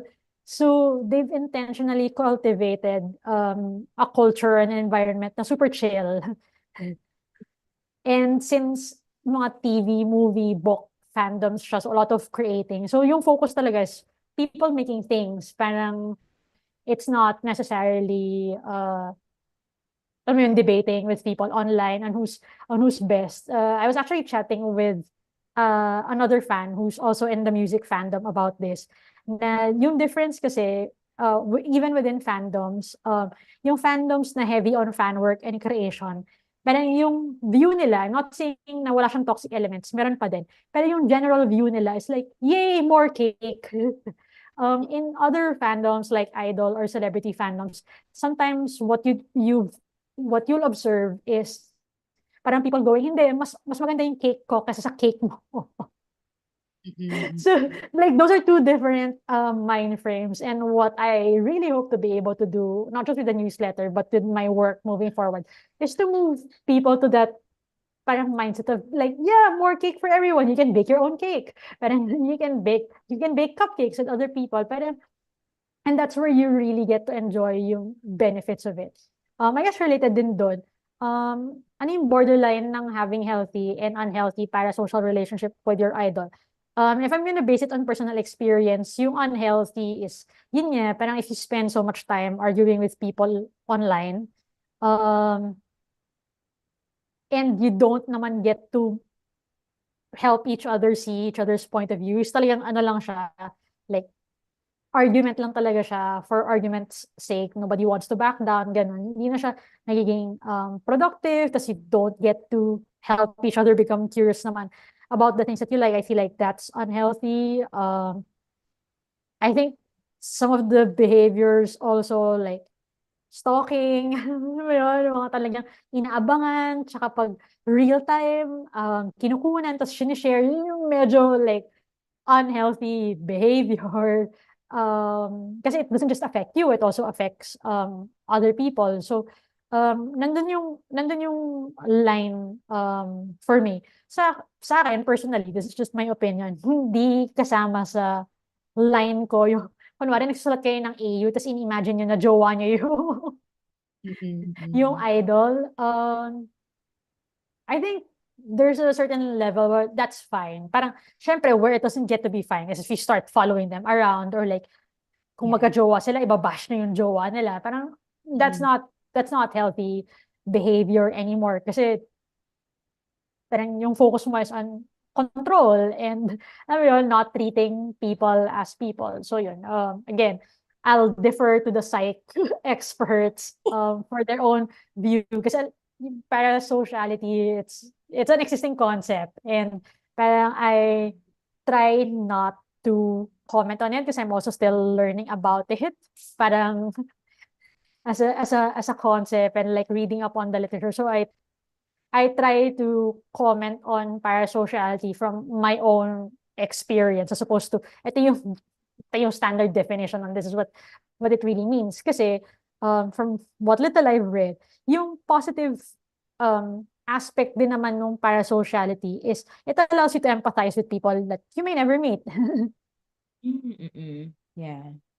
So yun. So sa akin kasi for me, parang dun, dun din nagiging helpful yung shame na parang pag kwento ko ba to, mahihiya ba ako sa pinagagagawa ko? Like, mahihiya ba ako ikwento to sa nanay ko or sa ano na, and hindi yung hiya na, parang nashy ako, pero yung hiya na parang, oh my gosh, bakit ko ginawa yun? Parang, paano ko yun nagawa to like another person? So, I think, in some aspects, parang yung may helpful part din yung shame, I guess, in helping us remind ourselves kung nasan yung boundary of like what's healthy and what's not healthy. Mhm. Ako I'm not actually familiar with the term parasocial relationship. Pero ang nakikita ko rin lang or naririnig ko recently in the news is that public figures are being bashed. Kapag halimbawa yung mga fans nila hindi na pagbibigyan na magpa-picture sa kanila. I guess that has a lot to do with the boundaries also that you were mentioning Yes. earlier, diba? Na we also have to Like, recognize that there's still people. They're still human yes. beings. Like, they're not toys or dolls. Parang they Yeah. don't exist to do what you want them to do. Speaking Yeah. of which, parang there's a big story in the K-pop space. Syempre, I have mutual friends in fandom na are also K-pop fans. Na may isang idol who left their group kasi parang nagka-jowa siya before he even joined that group. Tapos may, as in funeral wreath and everything. As in ganon. So, I think that's why people bring up parasocial relationships and parasociality. Pero, again, parang what I've shared earlier is really based on my own experience. There are people studying these things. Siguro Yeah. pag natapos ko na yung master's thesis ko, mas comfortable ako commenting on it. Yeah. But actually, that's a good thing na being aware of the boundaries, parang still aligning with respecting people, diba? And recognizing their rights as human beings as well. So maybe we can have 2 more questions before we finally close. And for those who have just joined, I think may mga nadodrop kanina nakikita ko. You can just click on the links that Joyce and Jewel are sending in our chat box. So yun is, ito, hindi ko, baka related din sa pagsusulat mo ng masters mo. Oo. Or yung AU kanina. Author's How do block. you deal with author's block or writer's block? Tough talaga siya. Things that have helped me, sometimes I listen to music because of that. Parang if I listen to music na same mood nung, I guess, plot or idea that I have in mind, sometimes it helps me get into that space faster. Another thing that has also helped me, although hindi ko pa siya ina-apply to like fanfic, I do 1,000 words a day. Meron akong yearly ritual na siya. Sinimulan ko siya nung pandemic, pero it's a yearly ritual. And there's actually a community behind it. It's called 1,000 Words of Summer. So, every year since 2020, for 2 weeks, I try to at least write 1,000 words a day. So at the start of that, may sinaset akong intentions na kunwari, like this is for work, or like this is for my newsletter, or this is for short stories, or whatever. So yun yung focus ko for those 2 weeks. Minsan nagbabago siya day by day. So I just try to get to as many words as possible. And sometimes hindi nasusunod yung intention. Like minsan, what ends up happening is yung 1,000 words ko, it's just me journaling or minsan writing random stuff na walang kinalaman doon sa fic or plot ideas ko. So I just let it flow kasi that is what I'm inspired to write. So I just let it happen. Another thing that has also helped me, and this is something I learned from, I forgot her name, but it's a content creator on TikTok. Nasabi niya, like, isipin mo, yung muse mo is like a jowa, tas ligawan mo siya. There's actually a concept called artist date sa The Artist's Way ni Julia Cameron, which I think is a similar concept. So I also go on artist dates, sometimes with other people, mostly with myself, and sometimes yung artist dates ko are like, I'll just do watercolor, I do not draw. I'll do color, or like magko-coloring book ako, or I'll spend an afternoon or an evening like watching a play or watching a movie that I haven't seen before, kahit sa Netflix lang yun. So yun, it's minsan helpful din to build that, I guess, loving and caring relationship with your muse, or with your creative side. So yun. Parang hindi feeling na dapat mahirap, parang super struggle. So dapat mag-build din tayo ng positive relationship with our creative self, our creative side. Yes, I love how alam mo actually yung sinabi mo lang na just start. Yun yung pinaka dapat mong gawin, pero yun yung pinaka mahirap simulan for Yun a yung lot. pinakamahirap gawin, sobra. Yeah. Kasi I think what helps is, yun nga, I guess yung concept of unseriousness din, na parang like, this is gonna get revised anyway. Parang hindi pa tayo yung final form, which I know from experience is something that I struggle with. I know people struggle with it too.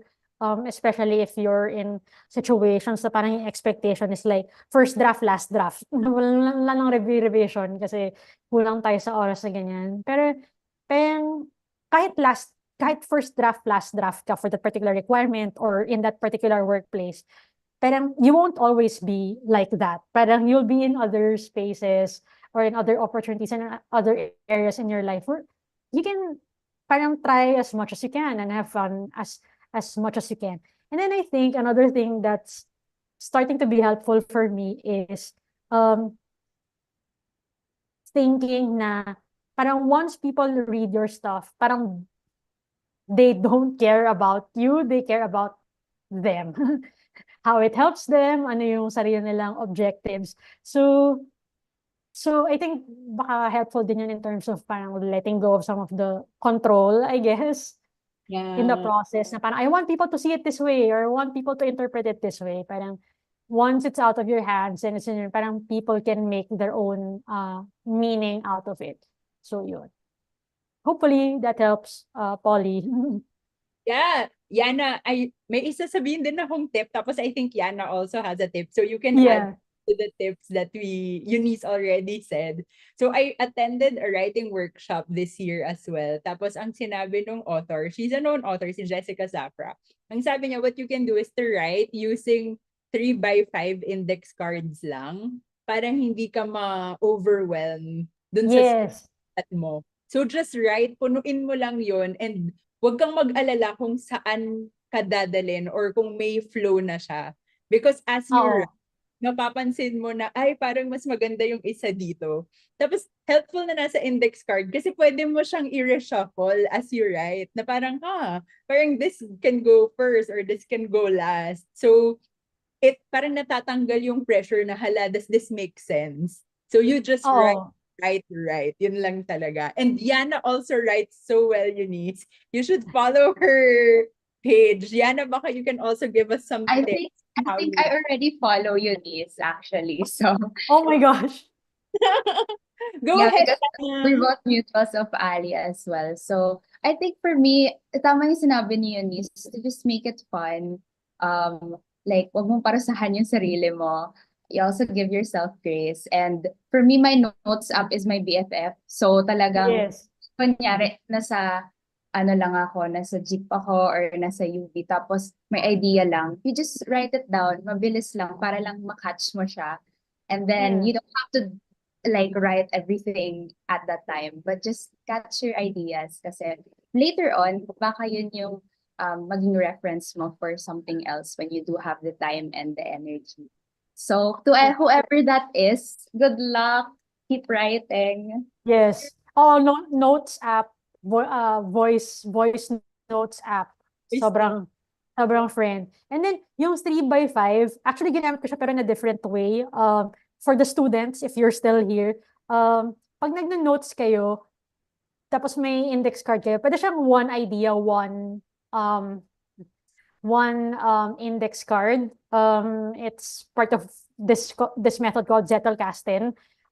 So aside from the fact na mas naalala mo siya kasi sinusuot mo yung idea mismo, it also gives you the opportunity to connect ideas that might not seem connected at first glance. So yon, helpful siyang study tip, like Yeah. tsaka mas hindi nakakalula mag-readings pag ginanon nyo siya na one idea, one post-it note or one section of your notebook or something. Ayan. Yeah, so choose one more. What question do you want to end para you can also give your closing message, Eunice? Yes. Gusto nagtanong pala if I have on-site seminars. Not yet, but I'm happy to explore the possibility. Again, just look for me on LinkedIn. Eunice Beatriz Braga. So yun. You can contact me there. And then yung last question, I guess we can do to tie it back to our topic. Yung what strategies can individuals use to balance their passion for fandom with other aspects of their lives to maintain overall well-being. Saan for me, one, parang inspiration, I guess, is helpful in that regard. Parang if nakikita niya yung mga celebrities, like characters nyo, favorite characters nyo, na doing healthy things, whether it's eating healthy food, exercising, like, use that inspiration not as a way to beat yourself up and be like, ay, buti pa siya, dami-dami niyang ginagawa, nagagawa na yun. But like, parang, you can use that as a way to ask yourself, oh, parang, ito yung schedule ko, this is what I can give. Parang, how can I incorporate that into my life? And again, related din sa discussion earlier about writer's block, like, do good things imperfectly. Like, parang kung ngayon lang kayo nag-exercise ulit, parang hindi naman kailangan na 1 hour yan. Start nyo, 5 minutes stretching, ganyan, 10 minutes, 15. Mas makikita nyo na lang part na siya ng buhay niya. And it takes time din naman kasi to build habits. So, give yourself that time. Parang be kind yourself din to, in that regard. Yung puyat, kung called kayo na magpuyat sa kapanood ng kung ano-ano, baka pwedeng i-schedule nyo na lang yan para hindi siya maka-apekto sa work or school or anything else that you have going on in your life. Para may balance lang din. Kasi I know for a fact, like, Friday nights, Saturday nights in the group chats or discords that I'm in, like, puyatan time yon kasi weekend eh. So, pwede nyo naman siyang i-schedule. And then, like in one of the group chats that I'm in, meron kaming hindi naman parang live stream kasi kami lang yun. But basically, it's just our time to like share things with each other and talk to each other since we don't get to see naman our fellow fans face to face. So yun, may mga ganong strategies naman na pwede nyo naman siyang i-schedule. Para din alam niyo sa sarili nyo na, okay, I'm gonna spend my time in a happy manner with people who like the same things as I am. So you have something to look forward to din. So yun. Yay! Thank you so much, Eunice. So for those who are still in the room, alam mo sa totoo lang, there are still 133 who are listening dun sa Q&A natin. Thank you so much for staying, even if overtime na tayo. But I'm sure marami kayong nabaon from our session today. And we hope to see you all next week, same time and same day. Yay! For our last webinar this October. Again, thank you so much, Eunice. Thank you, Yana, Joyce, Thank you, Julie, thank you. Jai. Tama ba ako? Nandito rin si Jai. Thank you. Thanks, everyone. Thank you. Bye. Bye.